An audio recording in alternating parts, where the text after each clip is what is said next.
Two recent stories in the US have laid bare the shocking levels of racial division in American society, amplified by extreme and viral takes on social media. 17-year-old Carmelo Anthony is a black teenager charged with stabbing a white boy to death at a school track meeting in April. More than $600,000 in donations have poured in, not for the victim's grieving family, but for his alleged killer. Last week, Shiloh Hendricks went viral after a video showed the young mother racially abusing a 5-year-old, allegedly for stealing from her young child. Call him a child? The fuck you talking Did you about? call the child word? None of your fucking business. It is my own business. You call him a Okay, why don't you have the balls to say it right now again? Fuck you. Huh? All right, that's what you say. You don't go digging through people's shit, you dumb fuck. Nobody dig into your shit. A little fucking kid just did, you dumbass. That little kid, you call him Yeah. the little child? What if he acts like one, he's gonna... Are you about to hit him? You chase him here? He took my son's stuff. So that gives you the right to call the child 5-year-old. Well, as you can see, Hendricks doesn't deny using the slur. In fact, she repeats it many times. That's all the stuff that's bleeped out. When a bystander in the park follows her with his smartphone. Hendricks set up a fundraiser on the same website as Carmelo Anthony's supporters, on which she wrote, "I called the kid out for what he was." Incredibly, that campaign has now raised more money than the first one, surpassing $655,000 at the time of taping the show. Well, the boss of the website, GiveSendGo, is accused of facilitating brazen racism on a platform whose motto is "Money is temporary, Jesus is eternal. He will join me later." Liberals say this is exactly what they've been warning about, that the post-BLM backlash and the crushing of DEI has provided a fig leaf for outright bigotry. Conservatives were similarly outraged by the support for Carmelo Anthony, an alleged murderer who's been glorified by some as a victim of a racist system. We're here to debate all this is the host of the Fresh and Fit podcast, Myron Gaines, the host of Night School on YouTube, Marc Lamont Hill, Lily Gaddis, a social media commentator whose video defense of the N-word mother has so far been viewed millions of times on X, and the New York Post columnist and author Ricky Schlott. Well, welcome to all of you. Ricky, look, my take on this is a stain on all their houses, right? I just don't know what is happening to society when you have such vast sums of money being raised for what seems to me to be deliberate, racially charged, motivational reasons.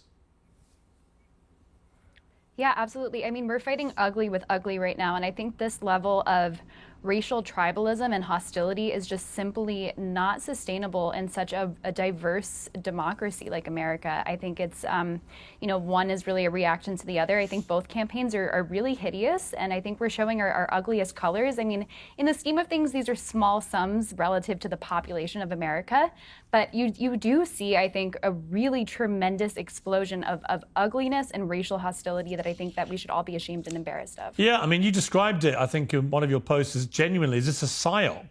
This would be the best $1 million invested by a foreign adversary to start a race war in America. And I knew exactly what you were getting at, because many of the comments, I think the comments have now been suspended actually on both of these funding pages, because people were quite obviously deliberately misusing them to post race-baiting commentary.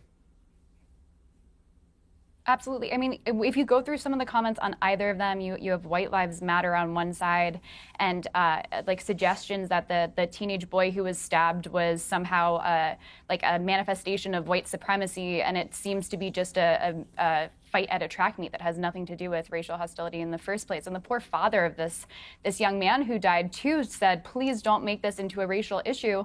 And yet on his own GiveSendGo campaign, there are comments after comment saying this is White Lives Matter, we're avenging against Carmelo Anthony's family. I mean, on all ends, this is ugly. I think that it's really co-opting the charity and giving community. I mean, I feel bad for the fundraising platforms, because I don't think this was the intention originally.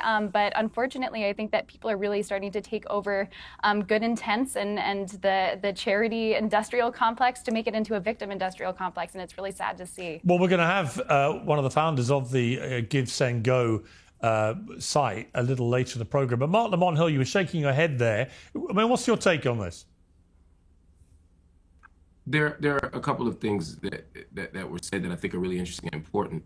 One, there is an outside audience of people who are watching all of this and opportunistically using it for their own agendas and projects. You know, I have an investment in believing X, so I'm going to jump in the comments of this GoFundMe, etc. I have an investment in Y. I'm going to do the same thing. But what I don't want to do is compare these two things as if they're opposite sides of the same coin. For me, the intention of the campaign matters. In the case of this woman who is using the N-word, the woman isn't disputing using the N-word. The woman isn't disputing being racist. And the comments that are being left on the site before they were suspended and the attitudes behind it weren't saying she's being railroaded, she's being misrepresented. They were simply saying, we support racism. And I think that's disgusting, no matter who's doing it. On the other hand, the people who are fundraising for Carmelo Anthony, the argument here isn't, yeah, we did something and we don't care, like the other woman. The argument is we're being misrepresented here. We're being railroaded. This was a self-defense claim. This is not an act of violence. This isn't first-degree murder. I'm saying what they're saying. This isn't my argument. They're saying this is a first-degree murder claim that is wrong. This is actually self-defense, and we need the money to make sure that we get a fair trial. I think, and so whether you agree with his argument or not, I think raising money for a fair trial is different than raising money for a racist. I mean, I think the common theme between the two, and this is not to pass any view about it at this stage, although I have strong views about it, I guess the common theme is that both of them say that as a result of all the publicity, they've been doxxed and had all their personal details put everywhere on social media, which is, of course, the modern scourge which gets involved. And that as a result, they've had death threats and they have security issues and they have to move home and so on. You know, I understand that part of the argument. You know, when you're at the center of a firestorm in America and you're not used to public attention, then the levels of intimidation, threats and so on that can come your way can be extremely intimidating, if not outright dangerous. So it's different really to taking a view about either of the cases to simply say that the commonality is that they both, I think, have said in defending the amounts that have been raised is, well, we have to defend ourselves. Either, as you're putting it, through the courts, but also in his case, the alleged killer, that he has also, I think, had direct threats against him. And in the case of the mother using the M-word in that despicable manner, she has said she's had a lot of threats too. My quick response to that would just be, let's assume everybody's telling the truth. Let's assume she's telling the truth, and let's assume he's telling the truth. If he's telling the truth and he was doing self-defense and he's getting harassed and doxxed, and of course we already know lies have been told about his GoFundMe campaign saying they were spending it on mansions and cars, all the kind of racist tropes. If that's true, he's being mistreated, and I think that's a sort of very easy case to make. When it comes to her, however, let's assume she's also telling the truth, that she used the word, she thinks the kid was acting like one. She feels like she has the right to use that word against that small baby because of whatever age-appropriate thing the kid did. If she's telling the truth and she's getting doxxed and harassed, I don't know if I want to reward her behavior with $500,000. I don't think she should be doxxed. I don't think she should be harassed. I think she has been mistreated to the extent that no one should be. You have a right to be racist. You have a right to free speech in this country. But I'm not donating money for it, and I feel a lot worse about her GoFundMe than the one for the person who's been railroaded. Yeah. Well, Lily Gaddis, you posted a defense of Shiloh on X. It's been viewed 2.5 million times, in which it was entitled, "White People Are Finally Fighting Back. Stand with Shiloh Hendricks." What did you mean by that? Here's the thing. White people have been under attack for years. It's been systematic racism. As much as black people and people of color want to talk about systematic racism in the United States, it's quite the opposite. They get preferential treatment when it comes to getting a job, when it comes to getting into colleges. White people, on the other hand, have been getting attacked relentlessly. Look at 2016 and BLM and all the riots. We just had to sit back and watch people burn down our cities and do nothing about it. So the way to fight back against essentially this anti-white hatred that's been systemically, ingrained in U.S. society is with white unity. We don't see white unity on our side. Hang on. Okay, but hang on. Sorry, just to be clear, this has got nothing to do with anything you've just said. This is a disgusting racist woman who repeatedly spews the N-word, first at a young child and then at the person taking the video of her, does it with complete impunity, does it numerous times. We are talking about a bona fide, unquestionable racist.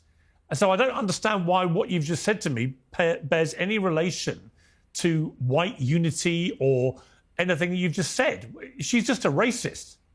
End, isn't she?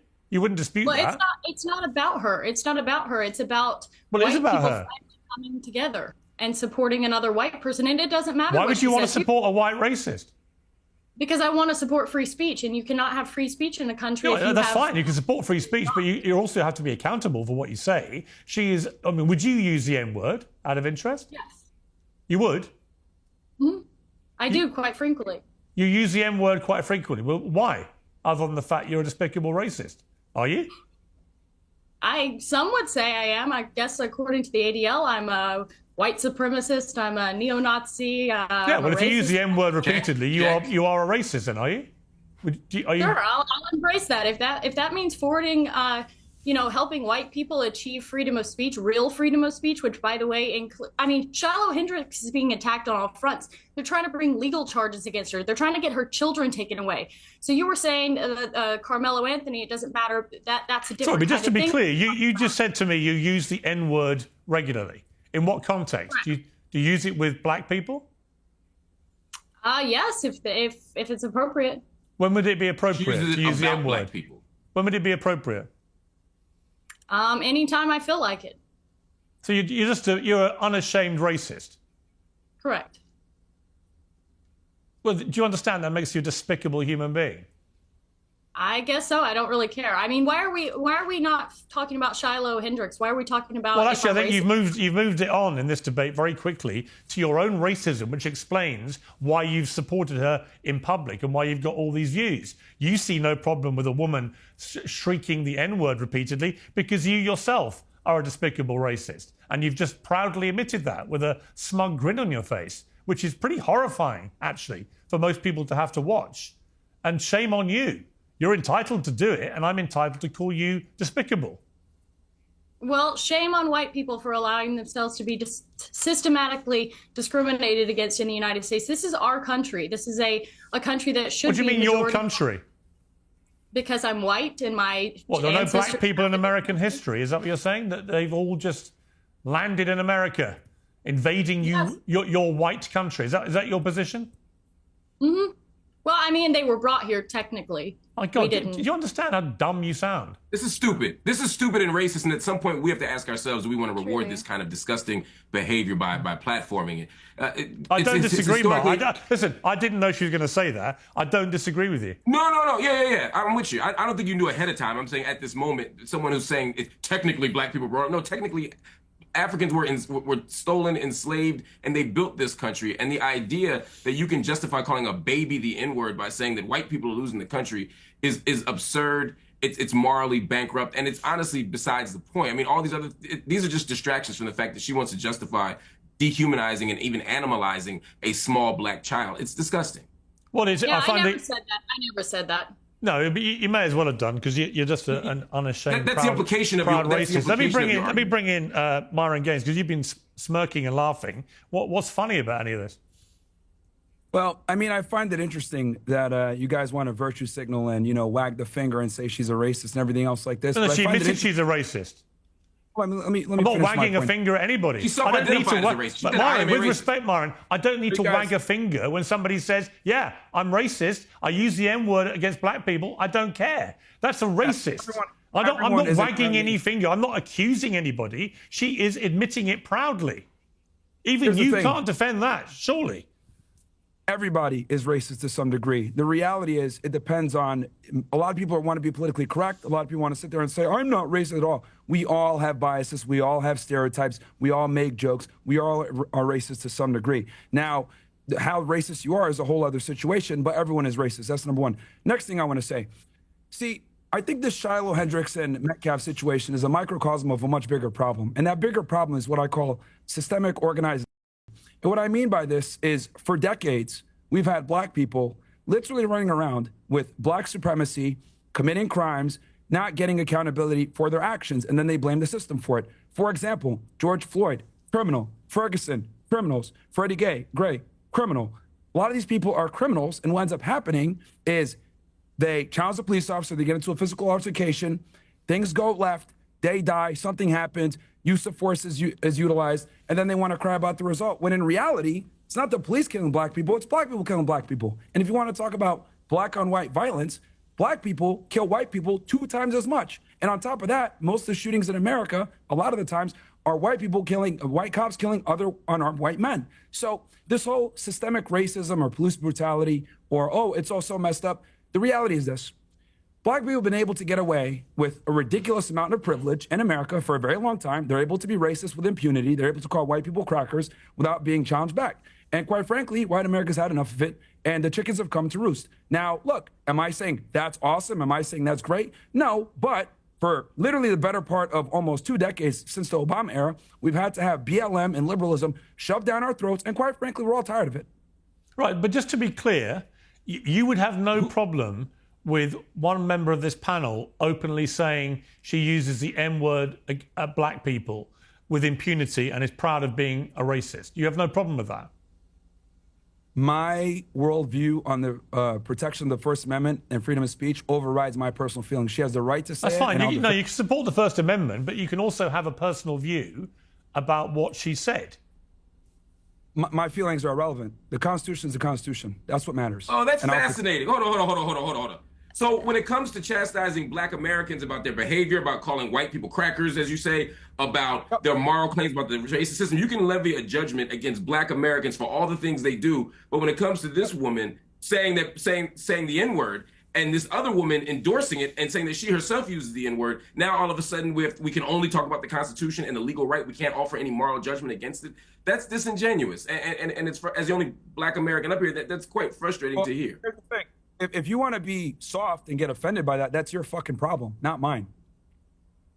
Let me ask Ricky. We're not even. Let me ask Ricky. This isn't about being soft any more than when you were desperately saving these white people. Hold on. This sensitive nature that you have is precisely why we have this problem. It's not about being sensitive. It's about I didn't articulate. Hold on. Let me finish, Myron. Let me speak and then I'll let you respond. Myron, sure. I didn't articulate any sensitivity here. What I said, in the same way that you levied a judgment against black people, I'm levying one against the claims you're making. I'm no more sensitive than you were when you made your claim. I'm simply saying I disagree with you. And to immediately jump to you're being sensitive is just a distraction. I'm making an argument here. Just respond to my argument. No. My argument to respond to that is this. Political correctness, liberalism, and making sure that we are politically correct and don't use certain words could offend people is precisely why we're in the situation that we're in. For decades, we've had to literally tiptoe around saying certain things around certain people while the other group of people has been able to have impunity and be able to be as racist as they want to be, as violent as they want to be without any type of consequence. And if you call it out, you're labeled a racist. The reality is this. Black people don't want to live around black people. I don't want to live around a bunch of black people. I move to neighborhoods where it's majority white because I know I'm safe. Now, this is uncomfortable reality that no one wants to say, so I'll say it for them. Black people commit a lot of crimes. A majority of the violent crime committed in the United States is committed by a small percentage of people, and they tend to be black men. Look, the reality is the reality. People don't want to say it, but the political correctness and being nice and not wanting to tell the truth is precisely this problem. And the reason why you're seeing all the support for Metcalf and Shiloh, etc., is because white people have not been able to step up and say what they want to say for a very long time because of what I said before, systemic, organized, where they don't take accountability for their decisions. All right, let me bring in Ricky to respond. Ricky.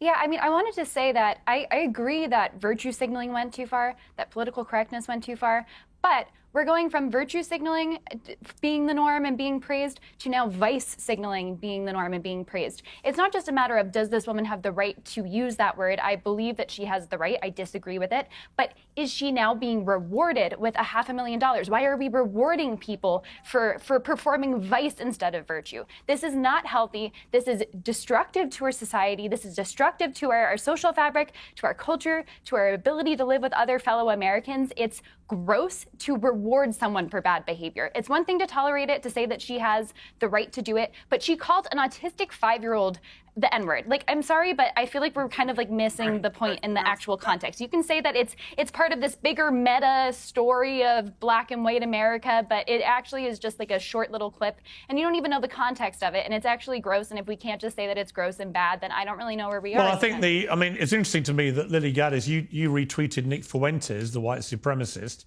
by saying he said black people just raised $500,000 for a cold-blooded killer who stabbed a white teenager to death. So I don't want to hear one word about the Shiloh Hendricks fundraiser. Either everyone gets to be tribal or nobody does. Why would you retweet that? Because I agree with it. Because we have to fight fire with fire. I mean, at some point, why are nobody does? Why are Jewish people allowed to be tribal? Why are black people allowed to be tribal? But as soon as white people stand up for themselves, we're labeled a racist. And by the way, you call people racist when you want them to stop talking about things. No, I called you a racist because you admitted you were racist. Hang on. I called, just to be clear, I called you a racist because you openly, proudly admitted you're a racist. So it wasn't a question of exposing you or pointing my finger or trying to get this out of you. You proudly sat there, bold as brass, and said, yeah, I use the N-word all the time against black people. I'm a racist and I'm proud of it. That's what you did. Racism is just having a preference. I prefer not to live around black people. I prefer not to live in a country where white people in our country are disproportionately attacked by black people. Where in my country, you can have an Austin Metcalf where he asks a guy to leave and he gets stabbed in the heart. I prefer that. That's a preference. Now, what a real racist is, in my opinion, is seeing someone as less human. I'm a Christian. I believe everyone's created in God's image. So I don't see anyone as less human. But that doesn't mean I'm not allowed to have a preference and say, I don't like what happens to be coming out of this community or that community. How is that a bad thing? How is that not just a preference? Because you've literally made black people sound lesser humans. You don't want to live around them. You want to use the N-word in relation to them, a word that you know causes that community unbelievable offense. My fault? Is that my fault? If they have bad behavior, if they want to act in a certain way, if I have to cross the street and be afraid that maybe because of the crime statistics that are very real, by the way, is that my fault or is that their fault for having bad behavior? That's mind-boggling to me for multiple reasons. I mean, we're talking about bad behavior. You know, we've never lynched you, we've never enslaved you, we've never done any of the deep-seated structural forms of injustice to white people that white people have done to black people, and yet to claim some kind of moral superiority in the midst of, and again, in the context of a conversation where a white woman is calling a 5-year-old autistic child the N-word, and we're talking about black people's bad behavior. This is absurd. And the idea of fighting fire with fire, again, is a dishonest argument. Just to take us back to the point here, the people who are supporting Carmelo Anthony's campaign believe that he was wrongfully charged, and they're trying to get him legal defense. The people who are defending this woman are saying, yes, we know you called the 5-year-old autistic black child the N-word, and we want more of it. We approve of it. We support it. These are not the same thing. And it's bonkers to me that we couldn't all stand and say, hey, it is wrong to call a 5-year-old autistic black child the N-word. I mean, Myron, let me just ask you that question. I think this is a yes or no question. Correct me if I'm wrong. Do you think the woman was wrong to do what she did to that child in that park? I don't approve of that. But what I will say is that it's very important to understand the entire context of what led us to this position. Because again, Metcalf and Hendricks is a microcosm of a much larger problem. Earlier, we were talking about tribalism when you were mentioning Nick Fuentes' tweet. Here's the thing. Black people could be as tribal as they want to be. You have people like Tariq Nasheed, Dr. Umar Johnson running around about black power and marry black women and keep it in the hood and all this other stuff. But if white people assemble and say, you know what, white power, we need to keep our nation white, they're immediately ostracized and labeled as supremacists, and they get banned off every single platform. I find that interesting. And matter of fact, you went ahead and the same thing. No, actually, it is the same thing. Because here's the problem with black people. No, you it's not. Hold on, let me finish this. Black people practice the very racism they cry about. You guys can gather together and say Black Lives Matter, Black Power, but if white people get together and say white power, gather together, they're considered white supremacists and they get banned off every single platform. Why is that Jared Taylor and Nick Fuentes are banned off every platform for practicing white nationalism, but black people are allowed to stand every single platform getting interviews on a Breakfast Club? Explain that to me. There's a two-tier situation here where black people are able to benefit off of being racist while whites are not. And what we're dealing with right now in America is literally a backlash to this black supremacy has been able to run around unchecked for a long time, and no one has the balls to call it out. Here's the other thing I want to say. Everyone's flipping out over Shiloh Hendricks is saying the N-word. Can I respond to the point you just made, though? No, hold on. Nobody flipped out like this when the United States was getting destroyed in 2020 because of black protests destroying every liberal city in America. So I don't want to hear it about, she made $100,000 because she said the N-word. Who cares? They destroyed billions of dollars of structure because someone got killed who was a criminal. That's the problem in America. You guys get a privilege that no one else gets to enjoy. You could be racist. Okay. And all right, I have to hang on. I've got to hold it there. We've got another guest joining us. Mark, I'll come back to you to respond to that in a moment. But we've been joined now by Jacob Wells. He's the Christian founder of the GiveSendGo donation site that both campaigns have been hosted on. Thank you very much indeed for joining me, Mr. Wells. First of all, your reaction to what seems to me to be a blatant hijacking of both of these fundraising host sites for different reasons, but definitely been hijacked by people for racist motivation. No, I think that's completely correct, Piers. I do think that there was an element here that did hijack, that came at this and really became a racist, tribalist element between the two campaigns. Independently of themselves, I think that they would have existed on our platform in a whole different manner, but because of the narratives around them and the proximity to each other, they created a life of their own. And it is unfortunate, it's sad to see, because as a Christian myself, what I respect about humanity and the image of God on us, I believe that we're all valuable. I believe that people have dignity and worth, and we want to see that upheld for people, even in difficult moments. That's why our platform exists, is to share hope with people. And it's been a difficult week, several weeks of just navigating the complexity of these situations as a platform. Studies show that strength training burns more fat than cardio alone and is critical for maintaining muscle mass and bone density as we age. Jacked Up Fitness has the perfect tool. The Jacked Up Power Rack Pro is the ultimate all-in-one home gym system for a full body workout, and you can do it in your spare room or garage. I'm delighted to say I now have one myself. So if you're new to strength training, there is a whole library of full body video workouts. You just press play and you follow along. With top quality equipment and first class content, Jacked Up Fitness makes your fitness goals accessible and convenient. We've teamed up to give you 10% off the Power Rack Pro. Visit getjackedup.com to sign up for the free program and use promo code PIERS, P-I-E-R-S, for your discount. That's getjackedup.com. But let me ask you, in the case of Shiloh Hendricks, it seems to me pretty open and shut. This is a woman on camera repeatedly using the N-word, first of all with a 5-year-old autistic child, it seems, then an adult who's filming her, doesn't care, is blatantly racist. Why should someone like that be allowed to raise any money on your site if, as you say, you are driven by a Christian purpose? Well, that's a fascinating question.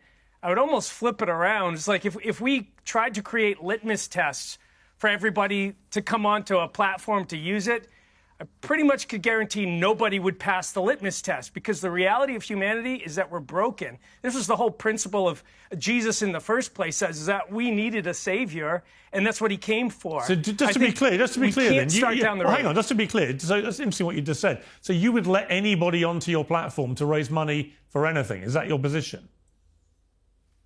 No, the position is that there are laws that define what is legal and what isn't legal, and we adhere to the laws as the framework for what is and isn't allowed. But inciting racial hatred is a crime, right? Inciting racial hatred is a crime? Yeah. Where? You don't think it's a crime? In the U.S.? Yeah, it is. I've never seen that as a law on the books, but it is. That was part of the reason. I'm not even American, and I know it's a law on the books. You're not allowed to incite racial hatred or violence against ethnic groups based on their ethnicity. What could be a more glaring example than someone on camera calling black people the N-word? Violence and words are two different things, and we do make a distinction of that in America. They are very clearly different things. I don't know of any law. I'd be happy for you to inform me with what that law is, because I don't know everything. I'm happy to admit that. But as has already been mentioned on the show earlier, there are needs that exist outside of the reality of that moment for Shiloh. I don't condone the behavior. Obviously, we didn't see the actual behavior that was accused in the moment. What we saw was the aftermath of a kind of baited moment. Yeah, but she carries on using the N-word to a black person with impunity. That's a racist.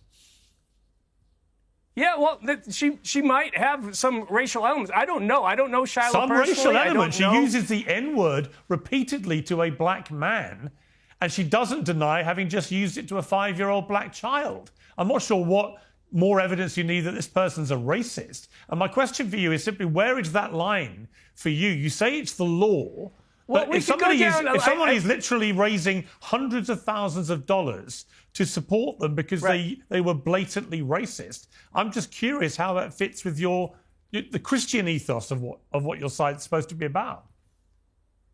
Well, it fits actually very well, because we can, like I started to say, we don't operate on a litmus test of your past behaviors as far as the services that you get to provide. The moment that you start walking down the narrative that we're not going to provide you electricity, water, because we don't like you, the structural elements, the movement of money, which is a basic element to society. So let me just ask you this.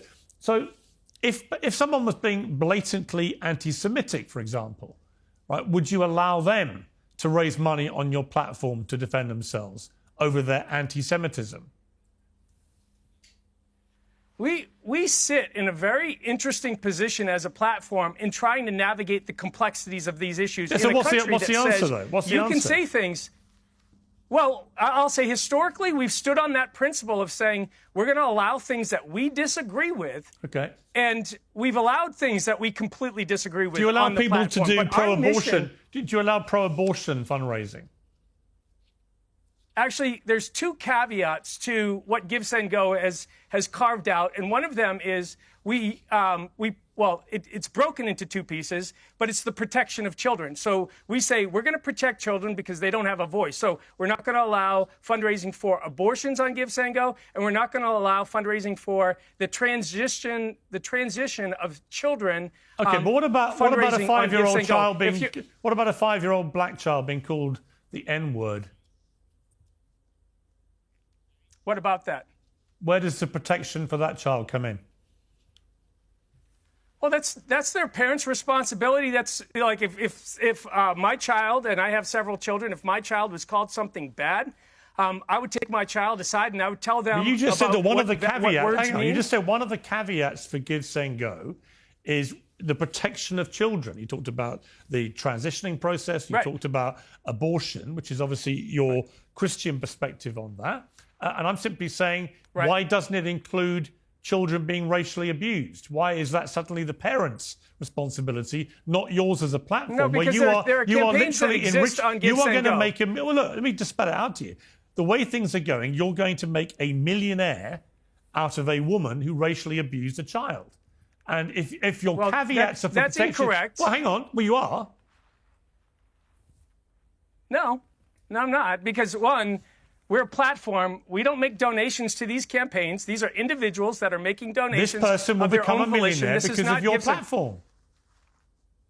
No, it's not because of our platform. They could send checks and they could send money a million different ways to individuals. But they're using your platform avenues. And you've already said to me you carve out things because you want to protect children. I'm just curious, why is racially abusing a child not one of your carve-outs?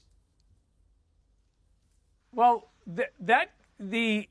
what the campaign is fundraising for. So we have to make a distinction between what happens on GiveSendGo and then what happens outside of GiveSendGo. Because we can't police everything that happens outside of GiveSendGo. All that we can police is what happens on GiveSendGo. So the two instances that I gave were about campaigns that if they were created on GiveSendGo, that we would, for those scenarios, we would prevent. But things that happen outside of GiveSendGo, we can't police around. So does someone have the right to raise funds for their security, for their protection, because they've been doxxed, because of a snapshot moment, because everyone has a camera in their pocket?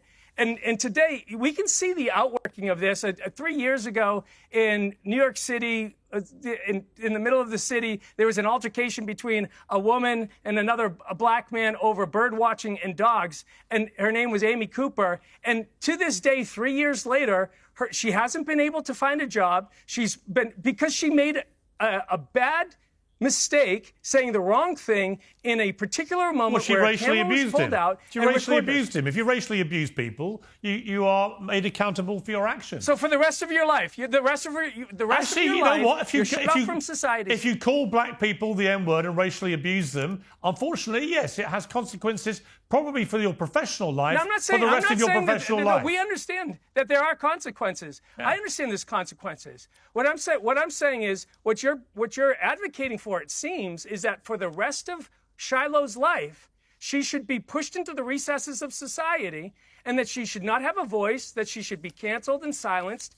This is what drives people to suicide. And it's this cancel culture mantra that thinks that the best way forward as a society is to cancel them rather than try to bring some redemption into the situation. And for GiveSendGo, our purpose and our hope is not that we agree with every single campaign. It's why we started a prayer team at GiveSendGo. We actually call every campaign owner and we pray with them, and we actually talk them back from the ideological edges that they find themselves in by saying, you know what, there's a God that loves you. You don't need to get into this tribal space.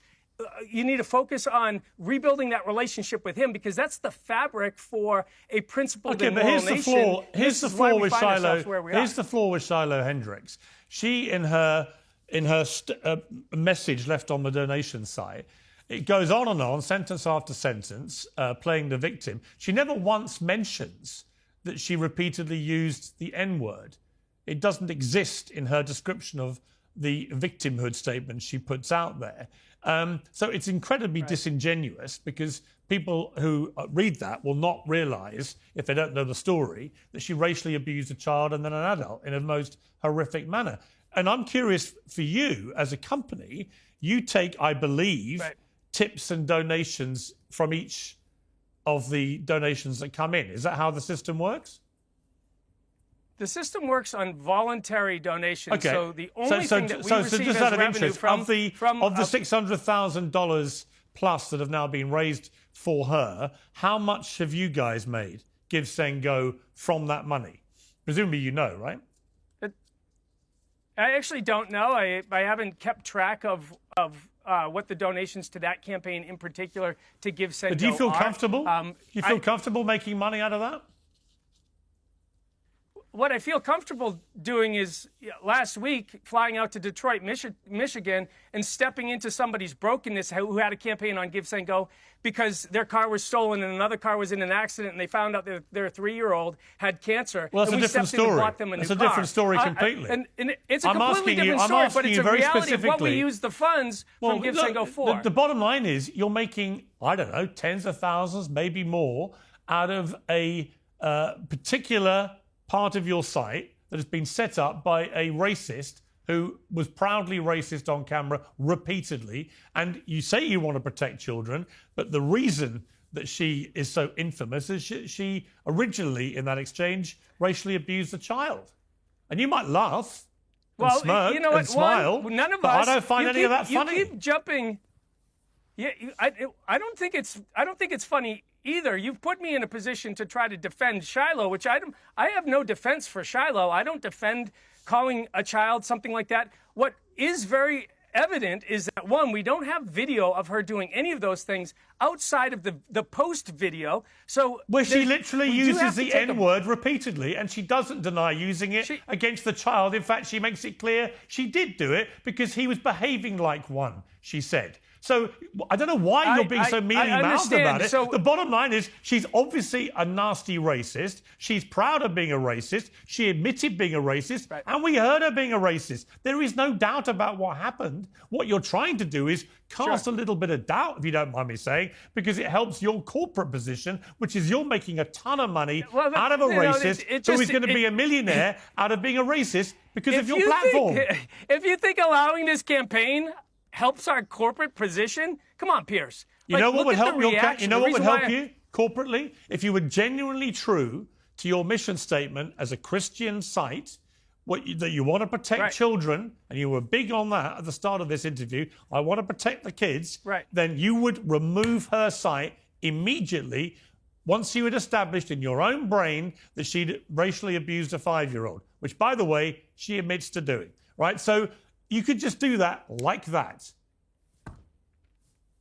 Yeah, no, we could do a lot of things, but in the country that we live in, there are certain fabric elements that make this America what it is, and they need to be defended. So is free speech one of them? Have upset feelings.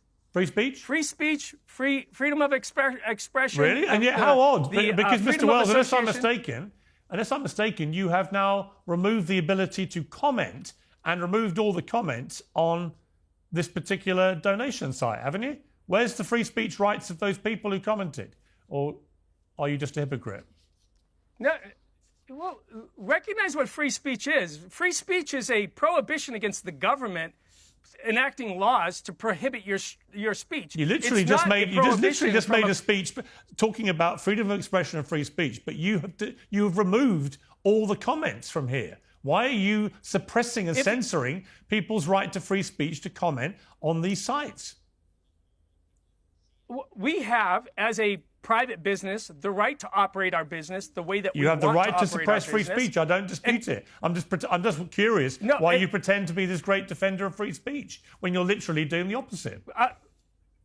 No, what we saw very clearly in this situation was a campaign for Carmelo Anthony, and on the back of it, a campaign for Shiloh, and they were competing off of each other. And they were in a cycle of vitriolic tornado of sorts. And we said, we need to put some calming effect on this by removing the back and forth element that's going on in this particular situation. It wouldn't necessarily have happened if these campaigns were completely independent, months, years apart from each other. But as a Christian,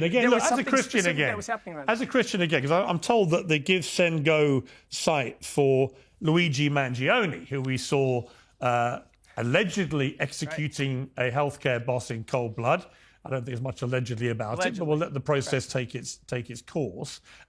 He's got nearly £1 million for his defence via your site. And, it's sort of odd, isn't it? Is it not an inconsistency in your Christian position on this? That on the one hand, it shows your lack of understanding what Christian faith actually Let me ask you the question. On the one hand, if you want anything pro-abortion on your site, that's a no-no because you're all pro-life.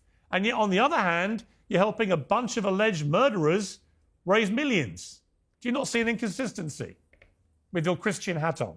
Well, it just actually goes to the shallow misconception of Christianity that you have, and I would implore you, Piers, to go after reading the Bible for what it says. The number one critique of Jesus not kill by the religious is ringing leaders, quite loud in my head.